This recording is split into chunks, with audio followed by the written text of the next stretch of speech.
ದಾವಣಗೆರೆ ದಕ್ಷಿಣ ಭಾಗದಲ್ಲಿ ಜನರಿಗೆ ಹೃದಯಾಘಾತದಂತಹ ತುರ್ತು ಪರಿಸ್ಥಿತಿಗಳು ಎದುರಾದಾಗ ಉತ್ತರ ಭಾಗದಲ್ಲಿರುವ ಆಸ್ಪತ್ರೆಗಳಿಗೆ ಹೋಗುವ ಅನಿವಾರ್ಯತೆ ಇರುವುದರಿಂದ ಕೂಡಲೇ ದಾವಣಗೆರೆ ದಕ್ಷಿಣ ಕ್ಷೇತ್ರದಲ್ಲಿ 100 ಹಾಸಿಗೆಯ ಸರ್ಕಾರಿ ಆಸ್ಪತ್ರೆ ಕಟ್ಟಿಸಿಕೊಡಬೇಕೆಂದು ರಾಜ್ಯ ಸರ್ಕಾರಕ್ಕೆ ಭಾರತೀಯ ಅಂಬೇಡ್ಕರ್ ಮಹಾಸೇನೆಯ ರಾಜ್ಯಾಧ್ಯಕ್ಷ ನೂರುಲ್ಲಾ ಆಗ್ರಹಿಸಿದರು.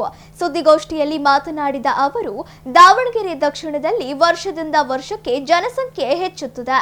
ಅದರಂತೆ ಜನರಲ್ಲಿ ಅನಾರೋಗ್ಯವು ಹೆಚ್ಚುತ್ತಿದ್ದು, ವಯೋವೃದ್ಧರಿಗೆ, ಮಕ್ಕಳಿಗೆ ಹಾಗೂ ದೊಡ್ಡ ಕಾಯಿಲೆಗಳಿಂದ ಬಳಲುತ್ತಿರುವವರಿಗೆ ತುರ್ತು ಚಿಕಿತ್ಸೆ ಸಿಗದಂತಾಗಿದೆ. ಅದರಲ್ಲೂ ವಯೋಮಿತಿ ಲೆಕ್ಕವಿಲ್ಲದೆ ಹೃದಯ ಸಂಬಂಧಿ ಕಾಯಿಲೆಗಳು ಜನರಲ್ಲಿ ಹೆಚ್ಚುತ್ತಿದ್ದು, ಆಸ್ಪತ್ರೆಗೆ ಹೋಗುವ ಮುಂಚೆಯೇ ಸಾವನ್ನಪ್ಪುತ್ತಿದ್ದಾರೆ ಎಂದರು. ಆದ್ದರಿಂದ ದಕ್ಷಿಣ ಭಾಗದಲ್ಲಿ ಸುಮಾರು 1 ಎಕರೆಯಷ್ಟು ಸರ್ಕಾರಿ ಭೂಮಿ ಖಾಲಿ ಇದ್ದು, ಆರೋಗ್ಯ ಸಚಿವ ದಿನೇಶ್ ಗುಂಡೂರಾವ್ ಅವರು ಇಲ್ಲಿ 100 ಹಾಸಿಗೆಯ ಸರ್ಕಾರಿ ಆಸ್ಪತ್ರೆ ಕಟ್ಟಿಸಿಕೊಡಬೇಕೆಂದು ಮನವಿ ಮಾಡಿದರು. ಸುದ್ದಿಗೋಷ್ಠಿಯಲ್ಲಿ ಮಹಾಸೇನೆಯ ಅನಿಲ್ ಕುಮಾರ್, ಸೈಯದ್ ಆರಿಫ್, ಸೈಯದ್ ಮುಬಾರಕ್, ಜಿಲಾನಿ, ಮುಬಾರಕ್ ಅಲಿ ಇದ್ದರು.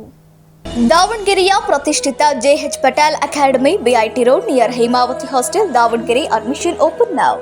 ಪ್ರೆಸ್ ಮೀಟ್ ಮಾಡೋ ಉದ್ದೇಶ ಒಂದೇ, ಏನಪ್ಪ ಅಂದರೆ ಈ ಮುಂಚೆ ಹೆಗಡೆ ನಗರ ಅನ್ನಂತೂ ಇತ್ತು, ಅಂದರೆ ಮಾಗನಹಳ್ಳಿ ಮೇನ್ ರೋಡಲ್ಲಿ.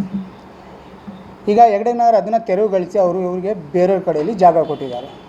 ಈಗ ಅದರಲ್ಲಿ ಖಾಲಿ ಜಾಗ ಇದೆ. ಆ ಖಾಲಿ ನಿವೇಶನದಲ್ಲಿ ನಮಗೆ ಈಗ ದಕ್ಷಿಣ ವಲಯದಲ್ಲಿ ಹೆಚ್ಚಿನ ಜನಸಂಖ್ಯೆ ಇದೆ. ಮತ್ತು ಜನಸಂಖ್ಯೆ ಜೊತೆ ಎಲ್ಲ ತೀರಾ ಬಡವರು ಇರೋದು, ಯಾರು ಅಲ್ಲಿ ಗೌರ್ಮೆಂಟ್ ಆಫೀಸರ್ಗಳಾಗಲಿ, ಯಾರು ಹೈ ಲೆವೆಲ್ ಎಂಪ್ಲಾಯ್ಸ್ಗಳು ಯಾರೂ ಇಲ್ಲ. ಸೊ ಅದಕ್ಕೆ ಸಂಬಂಧಪಟ್ಟ ನಾವು ನಮಗೆ ಎಮರ್ಜೆನ್ಸಿಗೆ ಅಂತೇಳಿ ಈಗ ಹಾರ್ಟ್ ಅಟ್ಯಾಕ್ ಆಗಲಿ, ಯಾವುದೊಂದು ಆಕ್ಸಿಡೆಂಟ್ಗಳಾಗಿ ಯಾರಿಗೂ ಹೇಳ್ದೆ ಕೇಳದೆ ಬರೋದಿಲ್ಲ. ಸೊ ಅದಕ್ಕೋಸ್ಕರ ಏನೇ ಆಕ್ಸಿಡೆಂಟ್ಗಳಾದರೂ, ಏನೇ ಎಮರ್ಜೆನ್ಸಿ ಆದರೂ, ಹಾರ್ಟ್ ಅಟ್ಯಾಕ್ ಆದರೂ, ಏನೇ ಒಂದು ಪ್ರಾಬ್ಲಮ್ ಆದರೂ ಕೂಡ ನಾವು ಪ್ರತಿಯೊಂದಕ್ಕೆ ನಾರ್ತ್ ಸೈಡ್ ಬರಬೇಕು. ಅಂದರೆ ಅಲ್ಲಿಂದ ಇಲ್ಲಿಗೆ ಬರೋಕ್ಕೆ 10 ರಿಂದ 15 ನಿಮಿಷ ಬೇಕು.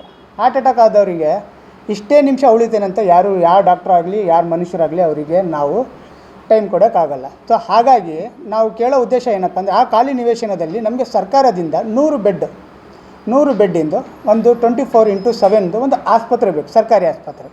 ಏನಕ್ಕಪ್ಪ ಅಂದರೆ ದಕ್ಷಿಣ ವಲಯದಲ್ಲಿ ಮತ್ತು ಅಕ್ಕಪಕ್ಕ ಇರೋ ಹಳ್ಳಿಗಳಲ್ಲಿ ಈಗ ಅಕಸ್ಮಾತ್ ರೈತರ ಒಂದು ಹೊಲದಲ್ಲಿ ಕೆಲಸ ಮಾಡೋ ಟೈಮಲ್ಲಿ ಹಾವು ಕಚ್ಚಿದರೆ ಅಲ್ಲಿಂದ ನಾವು ಇಲ್ಲಿವರೆಗೆ ತೊಗೊಂಬರ್ಬೇಕಂದ್ರೆ ಆ ರೈತರು ಉಳಿತಾರಂತ ಏನು ಗ್ಯಾರಂಟಿ? ಸೊ ನಾವು ನಮ್ಮದೇ ಆದ ಬರೀ ಕೇವಲ ಭಾಷಾನಗರ, ಆದಿತ್ಯನಗರ ಬಗ್ಗೆ ನಾವು ಮಾತಾಡ್ತಾ ಇಲ್ಲ. ದಕ್ಷಿಣ ವಲಯ ಏನು ಇಲ್ಲಿ ಹೆಚ್ಚಿನ ಜನಸಂಖ್ಯೆ ತೀರಾ ಬಡವರಿದ್ದಾರೆ, ಅವರಿಗೋಸ್ಕರ ನಾವು ಸರ್ಕಾರಿಗೆ ಒಂದೇ ಒಂದು ಮನವಿ ಮಾಡೋದು ಏನಪ್ಪ ಅಂದರೆ, ನಮಗೆ 100 ಬೆಡ್ಡಿಂದು ಆಸ್ಪತ್ರೆ ಬೇಕು. ಯಾಕಂದರೆ ನಾವು ನೋಡ್ದಂಗೆ ನಮ್ಮದೇ ರಿಲೇಷನ್ಶಿಪ್ಪಲ್ಲೇ ನೋಡಿದ್ದೀವಿ ಕಣ್ಣಾರೆ. ಇಲ್ಲಿಂದ CG ಹಾಸ್ಪಿಟ್ಲಿಗೆ ಎತ್ತಾಣೋಷ್ಟು ರೋಡಲ್ಲೇ ಸತ್ತೋಗಿದ್ದಾರೆ. ಈಗೇನು ಟ್ರಾಫಿಕ್ ಕಮ್ಮಿ ಇದೆ, ಬರೋ ದಿನದಲ್ಲಿ ಇನ್ನು 5 ವರ್ಷ ಆಗಲಿ 10 ವರ್ಷ ಆಗಲಿ, ಆಮೇಲೆ ಟ್ರಾಫಿಕ್ಕಿಗೆ ಸಿಗ್ನಲಲ್ಲೇ ಪೇಷಂಟ್ ಸತ್ತೋದ್ರೆ ಆ ಫ್ಯಾಮ್ಲಿಗೆ ನೋಡ್ಕೊಳೋರು ಯಾರು ಇರ್ತಾರೆ?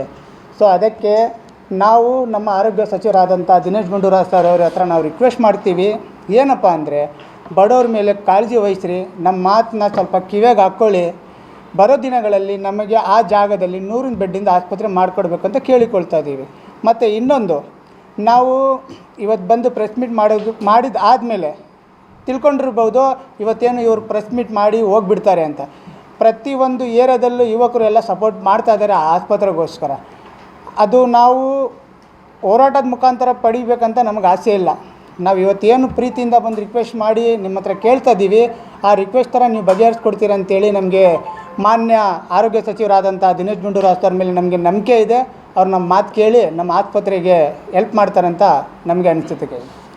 ಪ್ರೆಸ್ ಮೀಟ್ ಮಾಡೋ ಉದ್ದೇಶ ಒಂದೇ, ಏನಪ್ಪ ಅಂದರೆ ಈ ಮುಂಚೆ ಹೆಗಡೆ ನಗರ ಅನ್ನಂತೂ ಇತ್ತು, ಅಂದರೆ ಮಾಗನಹಳ್ಳಿ ಮೇನ್ ರೋಡಲ್ಲಿ. ಈಗ